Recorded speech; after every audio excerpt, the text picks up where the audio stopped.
అయిన దానికి కాని దానికి వాకౌట్ చేసే ఆపోజిషన్ ఎమ్మెల్యే లెక్క ఎవరి మీద కోపం వచ్చినా కూడా ఊరి గురుకుతా అంటాడు మా గోపి సారు. ఆ మాట అనడమే గాని మళ్ళా పొద్దుగాలనే లేసొచ్చి అందరికంటే ముందు ఆఫీస్ లో హడావిడి మొదలు పెడతారు. నిన్ననే కదా ఊరికోతా అని అంత ఎత్తున లేచిండు. మరి చూద్దాం ఇవాళ మా గోపి సార్కు ఏం పురుగు మెసులుతుందో, మరి మా సార్ ఏం చేస్తుండో. ఓ గోపి సార్, గోపి సార్ ఏమైంది సార్? ఏందో టెన్షన్ లో ఉన్నట్టున్నారు. ఉంది కదమ్మా నా పానానికి యమదూత, ఆయమ్మకే ఫోన్ కలుపుతా ఉండా. ఓహో, దివ్యకి ఫోన్ చేస్తుర్రా? దేనికి సార్? మంచి సంబంధం చూసినా పెళ్లి చేద్దామని. నువ్వు ఒకదాని బొమ్మ ఈ రోజే లాస్ట్ రోజు అని చెప్దామని. అబ్బబ్బా సార్, మీరు మళ్ళా మొదలు పెట్టిండ్రా? మీ మాట ఇని అందరికి బోర్ కొడతాను సార్. ఆఫీసర్ నవ్వుతున్నారు సార్ మీరు పోతానంటే. నేను లాస్ట్ రోజు అని చెప్తానది నా గురించి కాదు. ఈ రోజు ఎవరికి ముడిందో ఏమప్పో. ఈయన గుస్సు అయితే నా మీద టర్న్ కాకుండా నేనైతే జాగ్రత్త పడాలి. ఇంతకు ఎవరికి సార్? ఇంకెవరికే? మన పిల్ల రాక్షసి దివ్యాకే. ఈ రోజు నేను చెప్పినట్లు డ్యూటీ చేస్తే ఉంటావో లేకపోతే పోదావో అని చెప్దాం అనుకుంటాడా. చిన్న గ్యాప్ ఇచ్చిన ఈ లోపల నువ్వు కారం దోశలు తిన్నట్లు ఖాళీలు పూరించుకుని నీ ఇష్టం వచ్చినట్లు ఊహించుకుంటాడావు. అయ్యో, మీకే ఆఖరి దినం అనుకున్నా నేను. నిన్ను చూస్తా అంటే చిన్నప్పుడు మా అవ్వ చెప్పిన సామెత గుర్తుకొస్తాంది. రే గోపయ్య, తాత దస్తే బొంత నాది అనే వాళ్ళు ఉంటారా వెనకాలనే. నేను ఎప్పుడెప్పుడు పోతానా నా కుర్చీ ఎక్కుదామని కాసుకొని ఉండవు కదా నువ్వు. ఉండు, ఆ బాబు ఫోన్ లైన్ లేక వచ్చింది, మళ్ళా చెప్తాను నీ కథ. నువ్వు లేవు కదా, ప్రశాంతంగా ఉండా. నా సంగతి సరే, నువ్వు ఎట్లా ఉండవు చెప్పు. నేనేంటి సార్ బిందాస్ గా ఉన్నా, స్వంతూరు వచ్చాను కదా. ఏంది మీ ఊరికి పోయి మీ ఊరోళ్ళు అందరితో నేను హైదరాబాద్ లో అది ఇది పెద్ద సింగమల ఏం చెప్తా ఉండవా? మీరు భలే జోకులు చేస్తారు సార్. నీకు జోకులు లాగా కనబడతానయ్యా.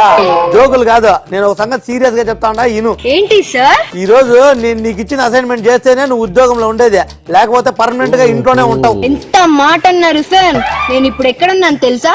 ఏమంత పెద్ద మాట అమ్మా, నువ్వు యాడుండేది నాకెట్లా తెలుస్తుంది? మా గోపి సార్ ని ఫ్రీజ్ చేద్దాం, మంచి స్టోరీ పంపిద్దామని పొద్దున్నే లేచి ఇల్లు వాకలి ఊడ్చి పొద్దున్నే టిఫిన్ చేసి మధ్యాహ్నం మళ్ళీ లంచ్ చేసి మా గోపి సార్ కి సర్ప్రైజ్ ఇద్దామని నంది హిల్స్ వచ్చాను సార్. అబ్బబ్బబ్బబ్బబ్బా, ఏం స్క్రీన్ ప్లే మా త్రివిక్రమ్ ను మించిపోయినావు నువ్వు.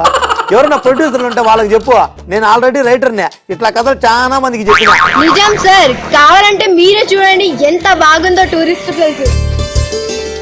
నా చేతిలో బాల్ ఉంది కానీ చెవులో పూల్ లేదు. నువ్వు వెకేషన్ పోయినావా రిపోర్టింగ్ పోయినావా?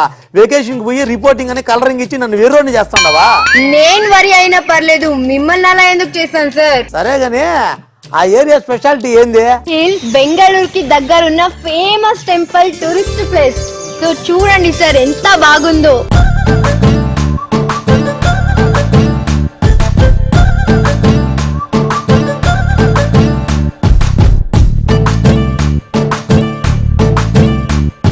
ఇది ఒక అందమైన ఫీలింగ్ ఏరియా సార్. బాగుంది మా ఏరియా అంతా. మీ ఊరికి దగ్గరేనా? ఇక్కడ నుంచి జస్ట్ 5 కిలోమీటర్స్ అంతే. పొద్దునే కొండ మీద కూర్చొని సన్ రైజ్ చూస్తుంటే ఆ మజానే వేరు. It's a present feeling. ఇంతకి ఏంది మా, ఏం గుడి ఉందాడా? ఏం దేవుడు ఉన్నాడు? ఇంతకి ఏం స్పెషాలిటీ దేవుంది ఆడా? శివుడి టెంపుల్ ఉంటుంది సార్, అలానే పెద్ద నంది కూడా ఉంటుంది. దాన్ని 1300 ఏళ్ల క్రితం కట్టారంట ఈ గుడిని. కొండ కింద సోమేశ్వర ఆలయం ఉంటుంది, అది శ్రీకృష్ణ దేవరాయలు కట్టించారని శాసనం చెప్తున్నాయి. పర్వాలేదమ్మా, ఏమో అనుకుంటే నీదంత మట్టి బుర్రేం కాదు, తెలివి ఉంది నీకు. సార్ సమ్మర్ లో ఇక్కడికి వస్తే మంచి వెకేషన్ అవుతుంది సార్. కొండ పైన నుంచి చూస్తే మేఘాలను చేతితోటి తాకొచ్చినంత దగ్గరగా కనిపిస్తుంది సార్. ఫోన్ లో చూపించేదనా? ఎప్పుడన్నా మీ ఊరికి తీసుకుపోతావా లేదా? ఈసారి వాణి, మీరు, నేను అందరూ ఇక్కడికి వచ్చేద్దాం. వారం రోజులు కర్ణాటకలో ఉన్న టూరిస్ట్ స్పాట్స్ అన్ని చూసొద్దాం. అవును మా, తప్పకుండా చూడాలా. బిజీగా ఉండామనుకుంటా మన లైఫ్ గజిబిజి అయిపోయింది. జీవితానికి వెకేషన్ లేకుండా పోయింది. రిటైర్మెంట్ వయసులో అన్న ఇట్లాంటి లొకేషన్ చూస్తే లైఫ్ కొంచెం రిఫ్రెష్మెంట్ అవుతుంది. సార్ నేను ఈ సాటర్డే వచ్చేస్తా, పర్లేదా? ఓకే మా, టేక్ యువర్ ఓన్ టైం. అన్ని ప్రశాంతంగా చూసి నిదానంగా ఉండిరా, ఏం పర్లే. సార్ నేను గుడిలోకి వెళ్ళొస్తాను. వచ్చేప్పుడు మీకోసం ప్రసాదం తీసుకొస్తాను సార్. ఇన్ఫాక్ట్ మీకోసం ముఖ్యందుకు ఇక్కడికి వచ్చాను సార్. మళ్ళా మామూలు అయిపోతుందా? గుళ్ళేకి పోయి కూడా ఎందుకు మా పులిహోర కలుపుతావు? ఆడనే కావాల్సినంత దొరుకుతుంది, పెట్టించుకొని కడుపు నిండా తిను. Thank you sir. మొత్తానికి పర్వాలేదుగా. ఎప్పుడు ఫ్రస్ట్రేటెడ్ గా ఉండే మా గోపి సార్ ఇయాల గీతాంజలి సినిమాలో నాగార్జున లెక్క ప్రశాంతంగా మారిపోయిండుల్లా. కూల్ ప్లేస్ చూడంగానే ఫేస్ లో ఎక్స్ప్రెషన్స్ మారిపోయినాయి. ఇసోంటికి జాగర్లకు పోవాలంటే నంది హిల్స్ దాకా పోనక్కర్నే లేదు. మన ఏపీ తెలంగాణలో కూడా మస్తు టూరిస్ట్ స్పాట్లు ఉన్నాయి. ఆదివారమో శనివారమో అట్లా పోయి జర మనసులు నిమ్మలం చేసుకొని రా.